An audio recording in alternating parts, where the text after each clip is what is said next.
Good afternoon, everyone. This is Mrs. Banerjee once again to help you out.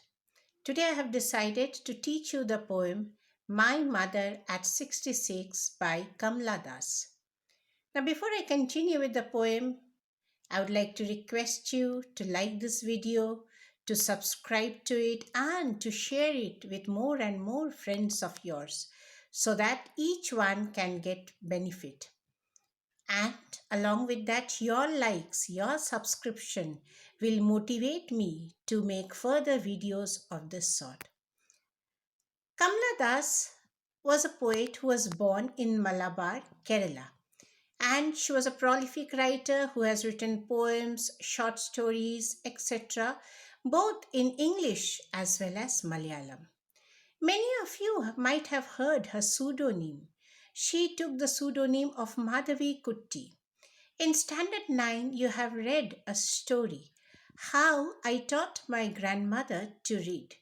And there was a reference to Madhavi Kutti, who was none other than Kamla Das. The unique feature of her writing was the fact that it dealt with the complexities of life. She took her characters from the mundane, from the day to day people whom she came across, and she casted them brilliantly. This particular poem, as the title suggests, it is about her mother who has attained the age of 66, a ripe age, and the poetess has a feel or the premonition that she might not meet her mother again.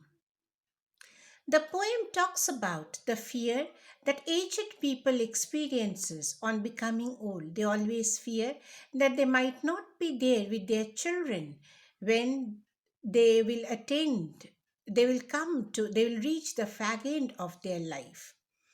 It also talks about the fear that youngsters experience that their job might prompt them to leave their parents and move out to their workplace when they are at the fag end of their life. The poet is also nostalgic about her mother, and as I told you, she has a premonition that the next time when she'll return to her home, she might not be able to see her mother again. So, this was probably their last meeting. Now, let us move on to the poem. As you can see, that this particular poem, My Mother at 66, has only one full stop in the end. So it is written in a form, it seems like it is written in a single line. And these kind of poems written in a single line are called monostage poems. Driving from my parents' home to coaching last Friday morning, I saw my mother beside me, doze open mouthed, her face ashen like that of a corpse, and realized with pain that she was as old as she looked.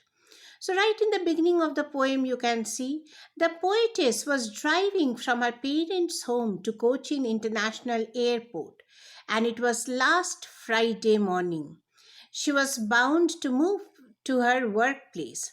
While she saw her mother sitting beside her, she was very old, she was dozing, her mouth was open, and her face looked ashen like that of a corpse or a dead body.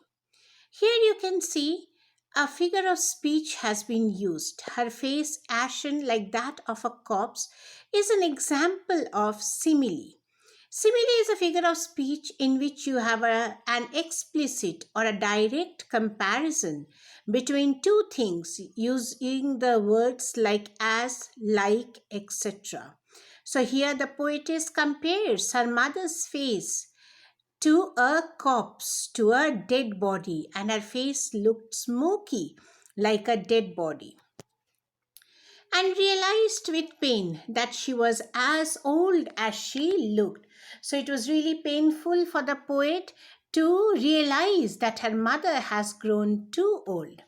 But soon put that thought away and looked out at the young trees sprinting, but she wanted to put that thought out of her mind, and that's the reason why she looked out through the window of the car.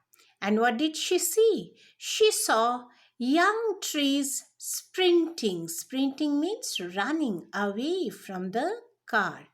Here you can see, and this is another example of a figure of speech called personification. Personification is a figure of speech where inanimate or non-living things are given human-like qualities. The young trees seemed to be running, but they were running in the opposite direction of the car. She also saw the merry children spilling out of their homes.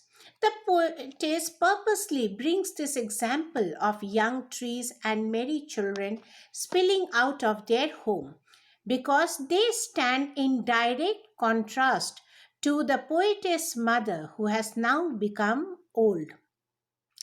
There was a time when she was also young and her mother was also young, but now these things have passed and the poetess has become matured enough and her mother has approached the fag end of her life. But after the airport security check, standing a few yards away, I looked at her van, pale as a late winter's moon. Sorry, I missed out one thing. Merry children spilling out of their homes is an example of metaphor. Metaphor is a figure of speech where you have an implicit or implied comparison between two things. As she moved on to the airport for the security check, she saw her mother. She was standing a few yards away from her and she looked at her van, her colorless, pale face, which seemed like a late winter's moon. This is again another example of simile. The poetess has here compared her mother's pale, colorless face to the moon of the late winter. So, as in late winter, the moon looks cold and pale, it is devoid of that brightness. In the same manner, her mother's face too seemed wan, pale as the late winter's moon, and felt that old familiar ache, my childhood's fear. When the poet was small, she always felt afraid. She had a premonition that she might be lost in the crowd of the world and her parents might never find her again. Once again, she felt that old familiar ache, the ache or the pain of losing her mother. But all I said was, "See you soon, Amma." And all I did was smile and smile and smile. Here you can see the word smile has been repeated thrice. This is an example of repetition. There is also significance of using smile thrice. First of all, she smiled in order to console her mother that she will meet her again. She also smiled in order to hide her fear, the fear of losing her mother. With this, we come to the end of the poem. You can see this is a beautiful poem which talks about the poetess's feelings about her aged mother. I would once again like to request you to like this video and to subscribe to the channel. Thank you and have a good day.